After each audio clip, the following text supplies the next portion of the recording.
Welcome to The Passion Pod with your host, Chris Johnson. Thanks for joining us. Now sit back, relax, and enjoy the feature presentation.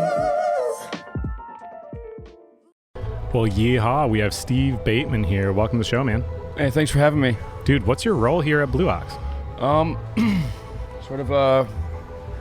Just try to bring more creativity and inspire people. How many years have you been involved with this? Probably like 8 years now. Oh, like the whole time from the beginning? The whole time, yeah. What all things did you make that iconic banjo, those huge ones? I did with some help from some friends. The number of photos that has been taken in over the years, if only they would have thought to tag Steve Bateman, everyone would know that you were the genius behind it. I think there's a lot of stuff you've done that people just don't realize it's you. It's kind of nice that way sometimes, because I like to see how people enjoy the actual thing before they're just attaching a name to it. Right. Well, you get to create an art, unlike musicians where they create an art in their faces right there because people are watching it live. Everybody sees the Garbage Swan, right? You're the creator of the Garbage Swan. Everyone in Eau Claire has seen that thing. I feel like, dude, I don't think I realized it was you until like 6 months ago. And I've known you for 8 years. I opened my shop a little over 8 years ago, and you came in early on. And it wasn't until recently that I saw the little sign, and it's always been there, I think, but finally realized that said, oh, Steve Bateman, I know that guy. Yeah, the sign is pretty recent. Oh, it is? That's why I didn't know. But yeah, it's had a really nice home at Banbury Place. And I've been lucky enough to be able to place my work around town and work with festivals. And this year I created a second banjo for Blue Ox. One for the artist, though. It's made out of like 12 different instruments and a glass table, flattened trombone, and yeah, so it's all sorts of fun. Yeah, it's rad. It's right back by the media tent. I noticed that right away. Yeah. And again, I didn't realize it was you that had done them. Even though I know you, that's like how under the radar it flies, but the work doesn't fly under the radar. So how long did it take to do this most recent banjo, and approximately like how much money went into materials to make that? Like, where'd you source all of it? I got it from, I had this old wagon wheel. I had this table I wasn't using. So a lot of things are just things that come along to me. Definitely did some shopping to get some solid hardware for it, so it's really strong. Yeah. It's got lights inside of it, so it's always lit up, and it's got kind of these ghostly instruments in the background.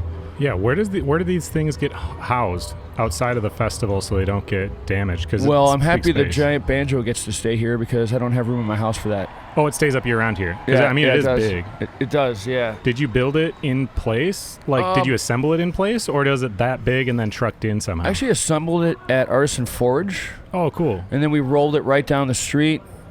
My buddies hopped out of the truck and directing traffic as the whole thing is pivoting from my trailer to the top of my truck. Oh, God. It was... It probably was illegal, but it's here and no questions, so... Okay, well, what's the next big project that you're working on?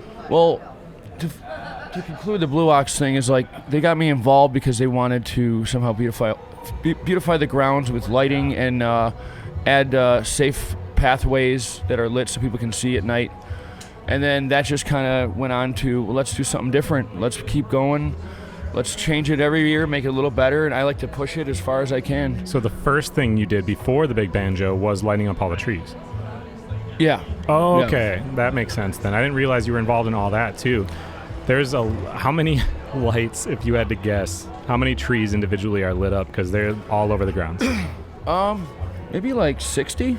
How much time did you have to go into it each year to set everything up? Because it doesn't stay up the whole time. Right. I mean, it takes a couple days.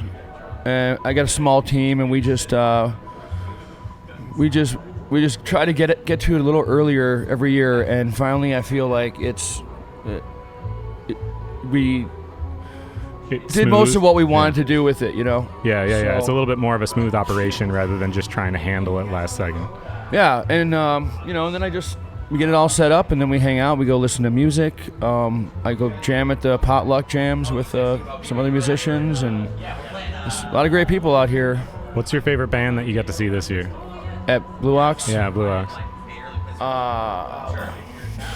Pert near Sandstone. Oh, okay, classic. I got to interview a bunch of those guys. That was really epic that I got to interview Matt, the clogger. But Frog in the Bog, that's Jay and his girlfriend Liz and Olivia and a couple other people.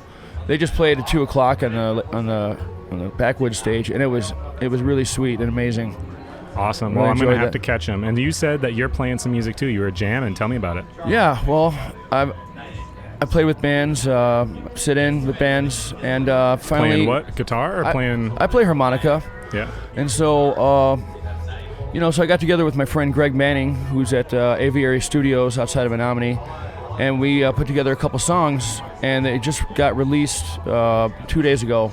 So you can find them on Spotify or iTunes or whatever. Your debut music on the harmonica, is it exclusively harmonica? It's harmonica driven. Oh, okay. So there's like a folky one, and there's a really deep blues one. Sure. Is it just the instrument? Is there singing or any other instruments there's involved? Other instruments. Okay. There's like a bass. There's some drum track. Who plays the rest of that stuff, or where you? That's Greg Manning. Oh, okay, gotcha. So it's a little partnership on there. When people look it up, what do they got to search to be able to find it? All they have to do is just look up Bateman harmonica, and they'll find it. What about your artwork? What's the best way for people to find it? In general, reach out, get in contact with you if they want to support your art. How do they do that? S Bateman Art on Instagram is pretty easy, or Steve Bateman Sculpture on Facebook.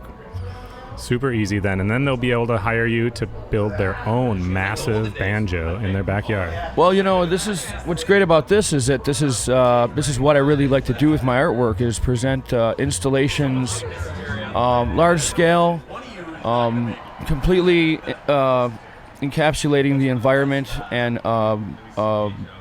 really painting a picture of what the place is. Yeah, absolutely. And you captured it 100%, especially Thanks. With that banjo. Like I said, everyone has to look at it. But now it's time for everyone to listen to your harmonica. So what's the name of the song that we're going to play right now?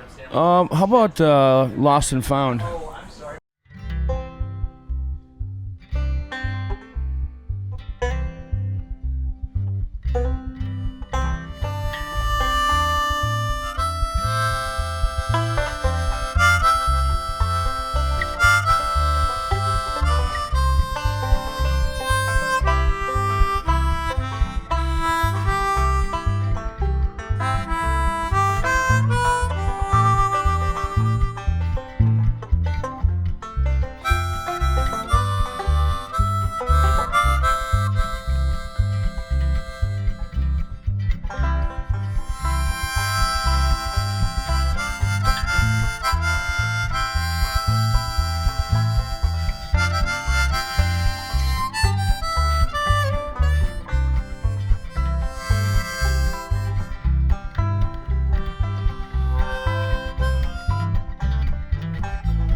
Thank you for joining us for this episode of The Passion Pod. We hope you enjoyed it as much as we did.